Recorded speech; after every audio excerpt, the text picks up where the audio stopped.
Astaghfirullah. Bismillahirrahmanirrahim. Assalamualaikum warahmatullahi wabarakatuh.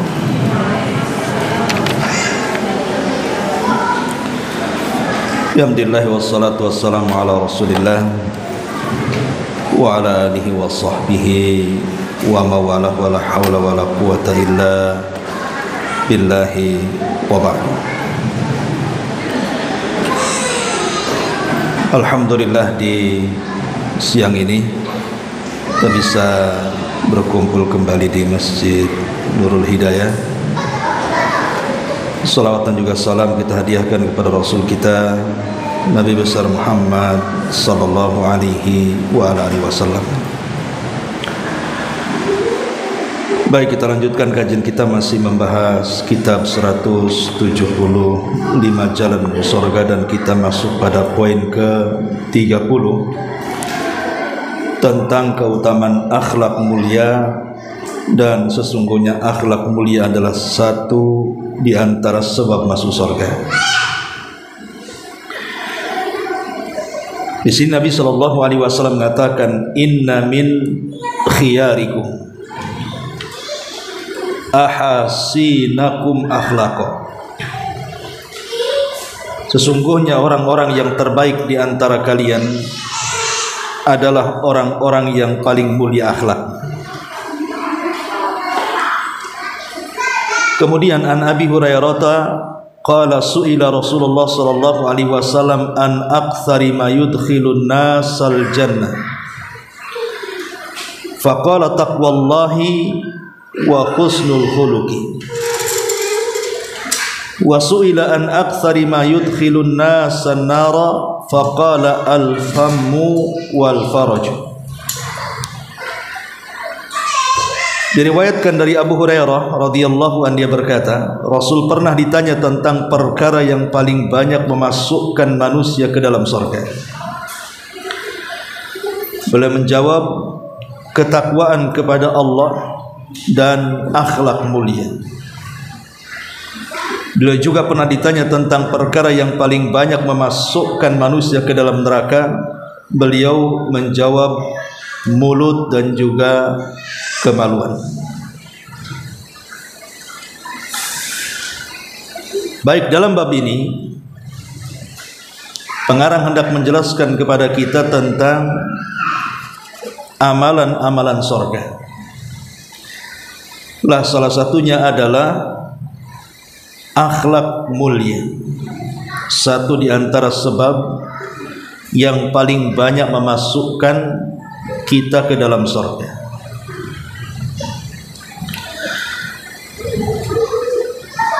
Kita tahu bahwa agama yang diturunkan Allah kepada kita, inti kandungannya adalah mengajarkan adab dan akhlak. Makanya Nabi sallallahu alaihi wasallam mengatakan, bu'ithu liutammima makarimal akhlak. Aku diutus untuk menyempurnakan akhlak manusia. Karena agama ini secara keseluruhan adalah akhlak. Lah akhlak sendiri terbagi menjadi beberapa bagian. Pertama, al-adabu ma'allah, berakhlak kepada Allah subhanahu wa ta'ala. Yang kedua, al-adabu ma'a Rasulillahi sallallahu alaihi wasallam wa sahabatihi wa ahli baitihi, berakhlak kepada Rasul, berakhlak kepada sahabat-sahabat Rasul, dan berakhlak kepada keluarga Rasul. Kemudian yang ketiga, al-adamu ma'al walidaini, berakhlak kepada kedua orang tua. Setelah berakhlak kepada Allah, kemudian kepada Rasul, sahabat dan ahli bait, baru nomor 3 berakhlak kepada orang tua. Kemudian yang keempat, al-adabu ma'a hafadhatid din minal ulama'i wa hamalatil Quran, beradab kepada para penjaga agama, di antaranya para ulama dan orang-orang yang punya perhatian dengan Quran. Kemudian yang kelima, al-adabu wa husnul khuluqi ma'al ahli wa dzawil arham. Kemudian tingkatan berikutnya, berakhlak kepada keluarga dan kepada orang yang memiliki hubungan rahim dengan kita. Kemudian yang keenam, al-adabu wa husnul khuluqi fil ukhuwati khassatan wal muslimina amatan. Beradab dan berakhlak pada saudara-saudara yang di luar dari keluarga dan kaum muslimin secara umum, atau disebut dengan ukhuwah al-muslimin, persaudaraan kaum muslimin. Kemudian yang nomor 7, al-adab wa husnul khuluqi ma'amatil khalqi. Beradab dan berakhlak kepada seluruh makhluk. Seluruh makhluk maksudnya baik dia seorang mukmin ataupun kafir, tetap kita berakhlak kepada mereka. Dan yang terakhir, al-adabu ma'al hayawanat, beradab kepada hewan-hewan. Inilah 8 perkara yang diajarkan dalam agama ini yang berkaitan dengan akhlak. Di sini Nabi SAW mengatakan dari hadis Abu Hurairah yang kita baca, bahwa akhlak ini adalah perkara yang banyak memasukkan manusia ke dalam surga. Makanya ingat hadis yang pernah kita bahas, ketika Nabi SAW ditanya tentang seorang wanita yang ahli salat malam. Dan kita tahu bahwa salat malam atau tahajud itu juga salah satu yang bisa memasukkan orang ke surga. Kemudian juga wanita ini juga ahli dalam puasa sunnah. Dan puasa sunnah juga salah satu amalan yang bisa memasukkan pelakunya ke dalam surga. Kemudian wanita ini juga ahli sedekah. Dan sedekah juga salah satu jalan kita menuju surga. Tetapi masalahnya, wanita yang punya 3 amalan ini tidak punya akhlak lisannya. Jadi sholat malamnya oke, puasa sunnahnya iya, sedekahnya tetapi dia tidak punya akhlak, karena lisannya selalu menyakiti tetangganya. Makanya Nabi SAW kemudian mengatakan, la khaira fiha hiya min ahlin nar.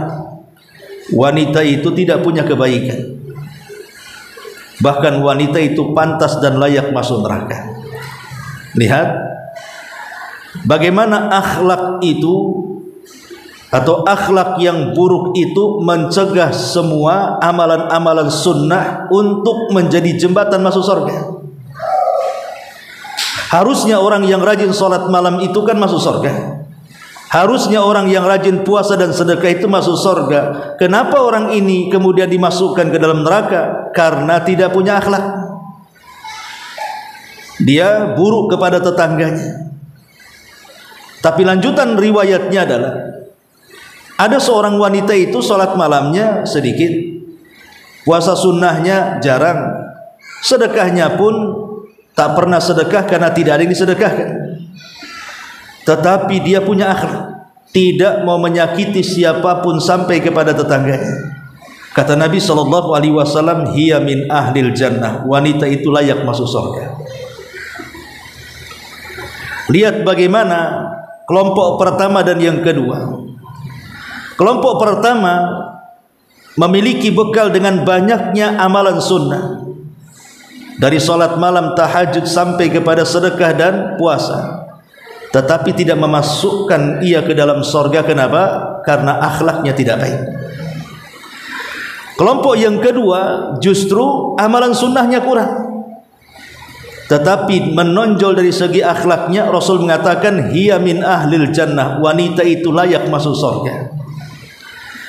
Dari sini kita tahu bahwa bukan salat malam yang banyak memasukkan orang ke surga, bukan puasa sunnah yang banyak memasukkan orang ke surga, juga bukan sedekah, tetapi akhlaklah yang banyak memasukkan orang ke surga.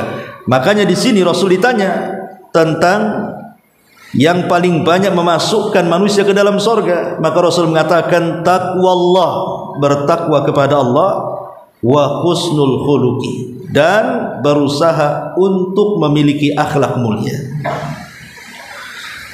Sebaliknya di sini Rasul bertanya, lalu yang banyak memasukkan manusia ke dalam neraka itu apa? Maka Rasul mengatakan al-fammu wal faraj, mulut dan kemaluan. Kenapa? Karena dua perkara inilah pemicu buruknya akhlak. Pertama, lisan. Dari lisan inilah muncul ghibah, dari lisan inilah muncul dusta, dari lisan inilah muncul namimah, mengadu domba, dari lisan inilah muncul kemudian ikhtilaf di mana-mana, menghina, mencaci, memaki, merendahkan, dan begitu seterusnya, zalim, dari lisan. Makanya wajar kalau yang paling banyak memasukkan orang ke dalam neraka itu adalah lisan, karena dari lisan ini muncul buruk akhlak ataupun kemaluan. Dari kemaluan inilah kemudian muncul zina, dan itu adalah buruk akhlak. Maka kita kemudian pahami bahwa bertakwa dan baik akhlak itulah yang paling banyak memasukkan orang ke dalam surga, tapi sebaliknya buruk akhlak itulah yang mencegah manusia masuk ke dalam surga. Kemudian Nabi SAW mengatakan, ma syai'un asqalu fi mizanil mu'min yaumal qiyamati min khuluqin hasanin wa innallaha la yubghidul fahishal badi. Tidak ada satu amalan yang paling berat dalam timbangan seorang mukmin pada hari kiamat daripada akhlak mulia. Sungguh Allah sangat membenci orang yang banyak bicara dan suka berkata kotor.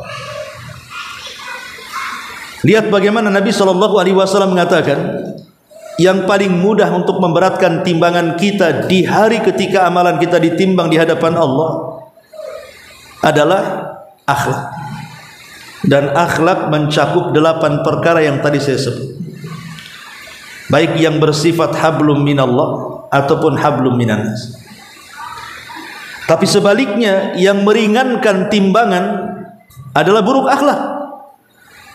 Makanya Rasul mengatakan Allah sangat membenci orang yang banyak bicara lagi berkata-kata kotor, karena kedua perkara itu ciri orang yang tidak berakhlak.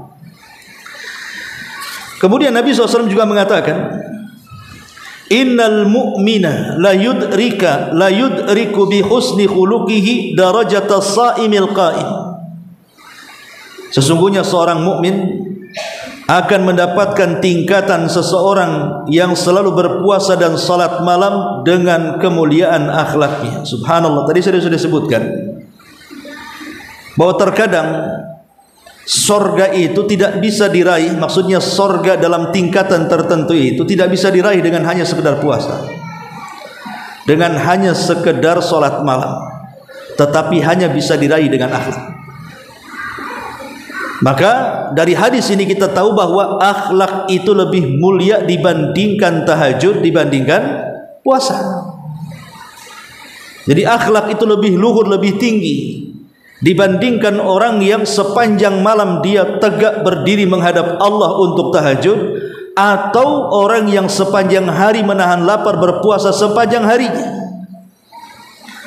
Kenapa demikian pertanyaannya? Kok bisa? Ulama membagi ibadah itu ada 2. Ada ibadah yang sifatnya lazim, ada ibadah yang sifatnya muta'addi. Ibadah yang sifatnya lazim artinya manfaatnya kembali kepada orang yang melakukan ibadah.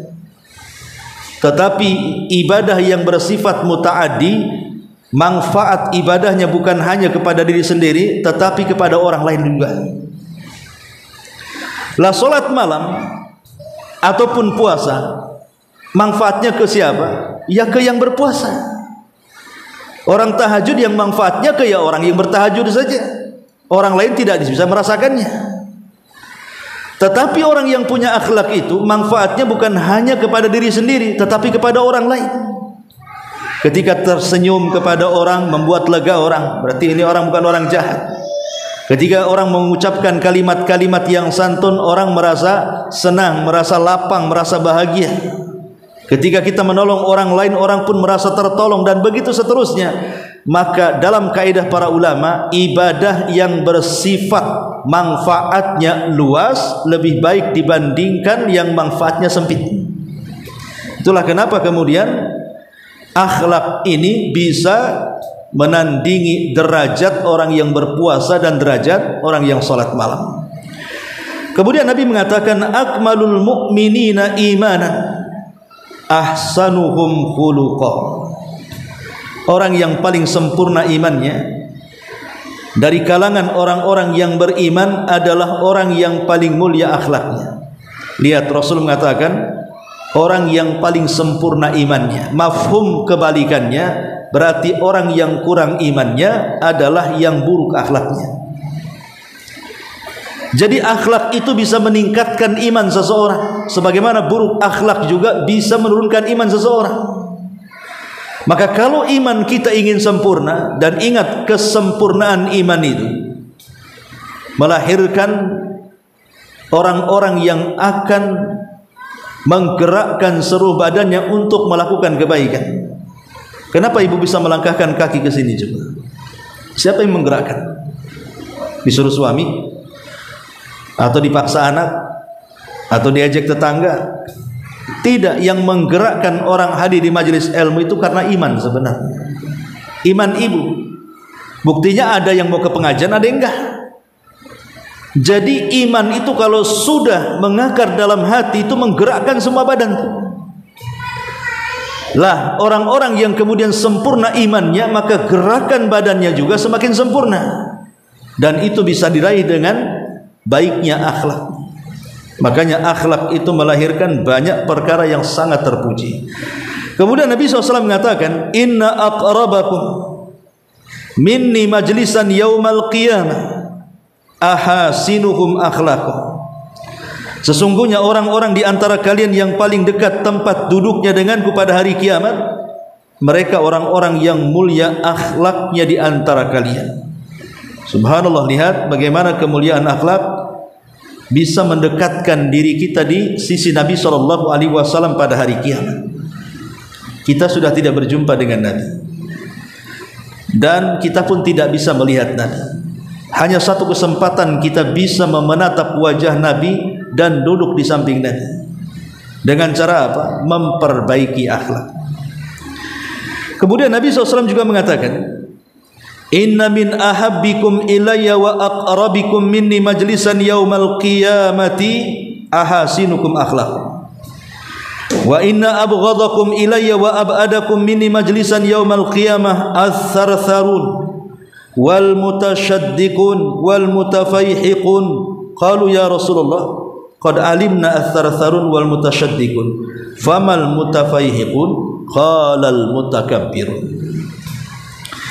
Sungguh ada orang-orang yang paling aku cintai dan orang yang paling dekat tempat duduknya denganku pada hari kiamat. Siapa mereka? Orang-orang yang paling mulia akhlaknya. Tapi di sana ada orang-orang yang paling jauh dariku tempat duduknya pada hari kiamat. Siapa mereka? Yang pertama, ats-tsartsarun, orang yang banyak bicara. Orang yang banyak bicara, kalau tidak penting pasti akan memelesetkan lidahnya.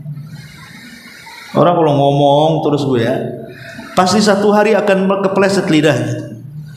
Pasti akan mengeluarkan kata-kata, sadar ataupun tidak, kata-kata itu justru berdosa di hadapan Allah.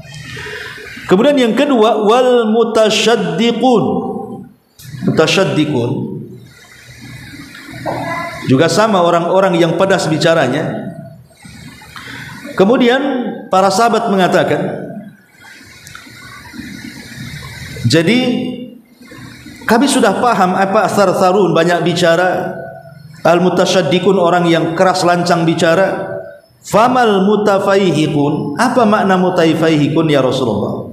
Maka Rasul mengatakan itulah orang-orang yang sombong. Abdullah ibn Mubarak ketika mendefinisikan kalimat husnul khuluq, beliau mengatakan husnul khuluq adalah kelembutan wajah. Ini pertama. Jadi husnul khuluq adalah talaqatul wajhi, kelembutan wajah. Di wajah itu ada mata, ada hidung, ada lisan, ada otak gitu ya, ada telinga. Inilah kepala kita. Ya. Lah kata Abdullah ibn Mubarak, kita bisa memandang orang itu punya akhlak atau tidak lihat mukanya. Dengan memandang muka orang saja kita bisa melihat orang ini punya akhlak atau tidak. Kalau nampak matanya indah, tidak tajam melotot, nampak lisannya senyum, tidak tajam bicara, nampak telinganya tidak mungkin mendengarkan kecuali yang dibolehkan, dan tidak mencium kecuali dihalalkan, dan wajahnya bercahaya karena adanya kelembutan, maka orang ini berakhlak. Tapi kalau baru ngomong saja sudah nyelekit, sudah keluar kata-kata binatang, sudah bu, orang ini nggak punya akhlak. Ya. Atau jarang senyum, ya, susah kali senyum, tahu mahal kali ya. Senyumnya itu kalau ada maunya saja, nah itu berarti tidak punya akhlak. Jadi sebenarnya kita bisa melihat akhlak itu dari wajah seseorang itu sudah bisa. Kalau suka melotot, suka marah-marah, suka mengumpat, suka melaknat, juga menghina, menggibah dan yang lainnya, kita sudah paham orang ini nggak punya akhlak. Ini kata Abdullah ibn Mubarak. Yang kedua, menyebarkan hal yang ma'ruf, artinya menyebarkan hal yang baik, badlul ma'ruf. Suka menolong orang, nampak ada sesuatu di jalan ini membahayakan, langsung dibuang gitu. Nampak orang yang didolimi, kita bela. Nampak ada orang yang berhajat pertolongan kita, kita tolong, dan begitu seterusnya. Dia sebar kebaikan. Makanya di masyarakat kan juga gitu bu ya. Kalau ada tetangga ini suka ngasih lauk, mungkin nggak seberapa lauknya, mungkin sepotong tahu tempe, tapi sering dia ngasih gitu ya. Ketika orang ini hilang, itu ibu bisa membandingkan.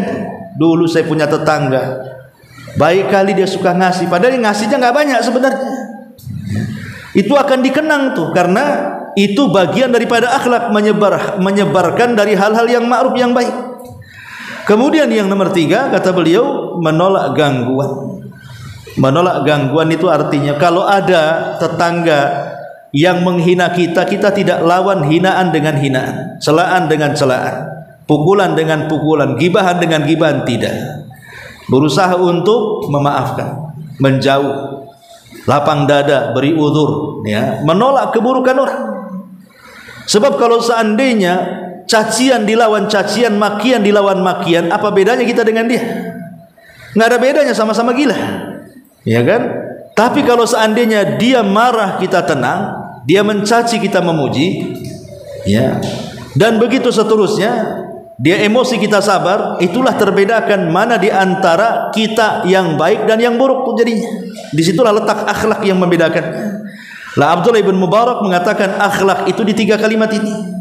Kalau wajahnya cerah gitu ya, suka senyum, kata-katanya santun, matanya tidak suka melotot, tidak mencium hal-hal yang diharamkan dan begitu seterusnya, maka orang itu berakhlak. Yang kedua, suka nolong, badannya gerah. Ada tetangganya sakit, dijenguk, kasih hadiah, mendoakannya. Ada tawannya lagi susah, dihiburnya. Ada barang-barang yang mencelakakan orang, diselamatkannya, dan begitu seterusnya. Termasuk juga menolak gangguan kejahatan, tidak membalas kejahatan dengan kejahatan, atau mencegah kemungkaran. Maka inilah kata Abdullah bin Mubarak disebut akhlak. Imam Tirmidzi ketika menjelaskan mana al-mutasyaddiqun, dia berkata al-mutasyaddiqun adalah orang yang sering lancang terhadap manusia di dalam bicara dan selalu meremehkan manusia. Ingat, mutasyaddiqun itu paling banyak di masyarakat. Orang yang mulutnya lancang, kalau bicara itu merendahkan orang, itu banyak sekali. Padahal orang yang seperti ini adalah orang yang paling jauh dengan Nabi tempat duduknya di neraka. Banyak orang-orang yang suka melaknat seperti itu, Bu. Ya mungkin kalau ibu ya yang sudah ngaji mungkin nggak pernah dengar lah, karena sesama orang ngaji mungkin kalimatnya juga diperhatikan ya. Saat marah-marahnya orang ngaji pun tidak seperti orang awam di luar. Ya. Tapi saya lihat orang-orang awam gitu yang nggak pernah hadir di majelis ilmu dan belum hijrah, ngeri, Bu, kalau ngomong tuh. Kalau ngomong tuh kita aja baru satu kalimat dia 1000 kalimat tuh. Kita baru akan ngomong dia sudah ngomong duluan. Belum lagi bahasa yang tidak tertata, belum lagi kemudian bahasa yang menyakitkan. Itu udah biasa di masyarakat tuh, kalimat-kalimat binatang, kalimat umpatan, celaan dan begitu seterusnya. Mereka tidak paham bahwa ini penyebab mereka akan dijauhkan dari Rasul. Kenapa dijauhkan dari Rasul? Karena Rasul tidak suka dengan orang yang tidak berakhlak. Rasul itu suka dengan orang-orang yang berakhlak. Masyarul muslimin dan muslimat yang dimuliakan Allah Azza wa Jalla, baik kita kembangkan. Kita tahu bahwa tadi saya sudah katakan di awal, Islam ini mengajarkan kepada kita seluruhnya adalah akhlak, termasuk rukun Islam. Mulai dari syahadat, salat, puasa, zakat, haji, itu semua mengajarkan akhlak. Contoh haji. Haji tidak mungkin diterima kalau ketika haji kita tidak berakhlak. Kata Nabi SAW, man hajjal baita falam yarfus walam yafsuq raja'a ka yaumin waladathu ummuh. Siapa yang haji tapi dia berusaha ketika haji itu menjaga lisannya, berarti dia berakhlak dengan lisannya, menjaga anggota badannya, tidak melakukan kefasikan, maka dia pulang ke rumahnya dari manasik hajinya seperti anak yang baru dilahirkan dari orang tuanya, artinya tidak punya dosa. Berarti kalau kita pahami hadis ini, barang siapa yang ketika haji tidak bisa menjaga lisannya dan tidak bisa menjaga perbuatannya dari kefasikannya, maka dia tidak seperti bayi yang dilahirkan dari perut ibunya. Maksudnya bayi yang dilahirkan kan tidak berdosa, hilang dosanya. Ya, menunjukkan bahwa pahala dan tidaknya haji itu ditentukan dengan akhlak. Yang kedua, contoh yang lain, puasa. Nabi SAW mengatakan, rubba sa'imin laisa lahul jaza illal ju' wal atas. Berapa banyak orang yang berpuasa itu tidak mendapatkan apapun kecuali lapar dan dahaga. Kenapa? Karena dalam hadis yang lain, mereka belum mampu meninggalkan kemaksiatan kepada Allah. Seperti ketika puasa dia berdusta, ketika puasa dia ghibah, ketika puasa dia menipu, merendahkan, menghina dan yang semacamnya. Memang itu tidak membatalkan puasa secara sah dan tidaknya, karena itu bukan pembatal-pembatal puasa, tetapi itu bisa menggugurkan pahala. Kalau seandainya hanya sah saja dalam berpuasa tapi tidak berpahala, berarti kan kita capek-capek saja puasa. Tujuan puasa kita ini ingin dapat pahala, dapat surga. Rupanya setelah jungkir balik kita ini mengerjakan ibadah nggak dapat apa-apa. Ibarat ibu jadi pembantu di rumah saya, kemudian nyuci dari pagi sampai sore selama sebulan, sampai waktunya gajian tak ada gajian, kan rugi namanya. Saya sudah peluh-peluh tiap hari datangnya dari terbit fajar sampai terbenam matahari kerja, sampai 1 bulan lagi. Setelah 1 bulan saya katakan silahkan pulang, nggak dapat apa-apa, kan capek-capek saja gitu. Inilah menentukan bahwa akhlak itu juga menentukan amalan puasa. Makanya Rasul mengatakan, malam yada qaulazur wal amala bihi falaysa lillahi an yada'a ta'amahu wa syarabahu. Barang siapa yang belum sanggup meninggalkan ucapan-ucapan kotor dan juga perbuatan-perbuatan mungkar, maka tidak ada hajat bagi Allah untuk menerima, menahan lapar dan dahaganya. Artinya Allah tidak ada hajat menerima puasanya kalau dia belum bisa meninggalkan ucapan kotornya. Dan dia lihat bagaimana akhlak itu juga menentukan puasa. Dengan kata lain, puasa melahirkan akhlak. Dengan kata lain, haji melahirkan akhlak supaya haji dan puasa diterima. Begitu juga salat. Allah mengatakan, inna salata tanha anil fahsya'i wal munkar. Sesungguhnya salat itu bisa mencegah perbuatan keji dan mungkar. Perbuatan keji dan mungkar itu adalah sesuatu yang tidak ada akhlak. Tetapi dengan sholat bisa dicegah tuh akhlak-akhlak buruk dan menjadi akhlak yang baik. Jadi sholat itu juga melahirkan akhlak. Apalagi zakat. Zakat jelas Allah mengatakan wa yuzakkihim khudh min amwalihim shadaqatan wa tutahhiruhum wa tuzakkihim biha. Khudh min amwalihim shadaqah. Ambillah dari harta mereka sebagai zakat. Sedekah di sini maksudnya zakat. Yang bisa tutahhiruhum wa tuzakkihim biha, membersihkan hati dan membersihkan dosa. Akhlak yang inti itu dalam hati, kemudian diaplikasikan dalam perbuatan, apalagi syahadat. Intinya bahwa rukun Islam itu mengajarkan akhlak, karena memang agama Islam itu secara keseluruhan adalah akhlak, sebagaimana yang saya sudah sebutkan di awal, 8 perkara seseorang itu harus berakhlak. Akhlak kepada Allah, jelas mentauhidkan Allah dan tidak menyekutukannya.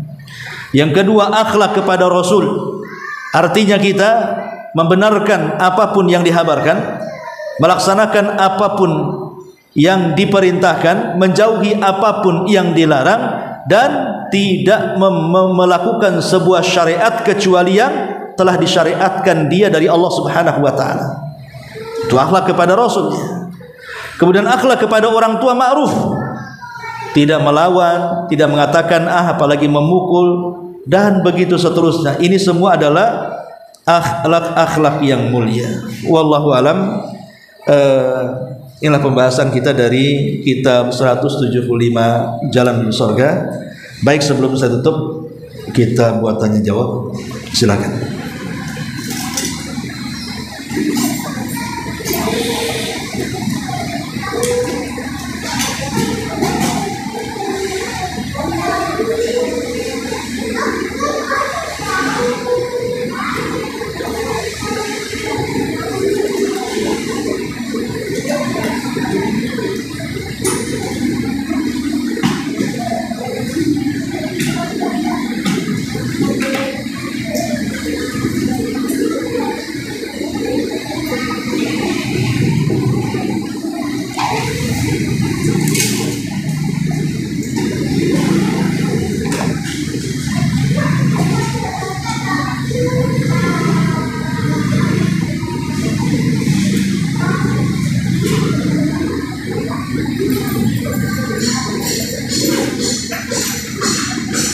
Baik, kalau tidak ada kita tutup. Subhanallah bihamdika asyhadu an la ilaha illa anta astaghfiruka wa atubu ilaik. Allahu ta'ala alam. Assalamualaikum warahmatullahi wabarakatuh.